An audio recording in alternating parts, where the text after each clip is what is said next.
Hello hi అందరికీ. ఇవాళ లోహి పాప కోసం అయితే నేను ఇంట్లోనే నెయ్యి ప్రిపేర్ చేస్తున్నాను. ఎలా చేస్తున్నాను అనేది అయితే మీకు కూడా చూపిద్దామని చెప్పి వీడియో తీశాను. ఎవరు అయితే స్కిప్ చేయకుండా అయితే చూసేయండి.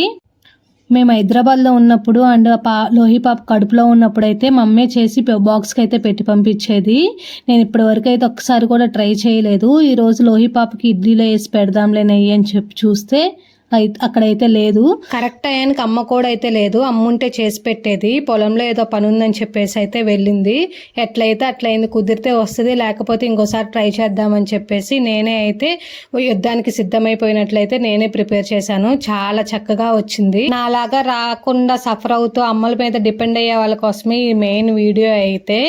ఇంక విషయానికి వస్తే నేనైతే 2 గంటలు మీగడ తీసుకున్నాను, కొంచెం వాటర్ పోసుకున్నాను. మిక్సీలో 3 నుంచి 4 సార్లు అయితే తిప్పాను. మళ్ళీ కొంచెం వాటర్ అయితే అడ్జస్ట్ చేసుకొని చూస్తే చూడండి ఎంత ముద్దగా వచ్చిందో ఎన్నపూస.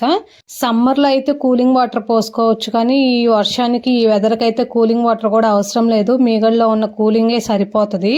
ఈ ఎన్నపూస అంతా వచ్చేసి 2 టైమ్స్ అయితే మిక్సీ వేశాను. అంటే 4 గంటలు అయితే మీగడ తీసుకున్నాను. చాలా మంది తెలియక కూలింగ్ ఉన్నప్పుడే పొయ్యి మీద పెట్టి అయితే నెయ్యి కాగబెట్టుకుంటారు. అలా కాగబెట్టుకున్నాము అంటే నెయ్యి సరిగా కాగదు అండ్ కింద అయితే మొత్తం అది గోదావరి లాగా అయితే ఏర్పడిద్ది.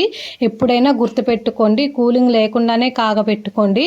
అది మందాటి కళాయి తీసుకొని లో ఫ్లేమ్లో పెట్టే కాగబెట్టుకోవాలి. హై ఫ్లేమ్లో పెట్టాము అంటే అదరా బదరా కాగిద్దులే కానీ మంచిగా అయితే ఇంకా చాలా మంది నెలలు అయితే స్టోర్ ఉంచుకుంటారు కదా, అలాంటి వాళ్ళైతే లాస్ట్ స్టేజ్లో కాగిపోయినప్పుడు నెయ్యి కొంచెం మెంతులు కానీ తమలపాకు ఆకు కానీ ఉప్పు కానీ వేసాము అంటే అసలు ఎటువంటి చెడు వాసన రాకుండా అంతే ఫ్రెష్గా ఉంటుంది.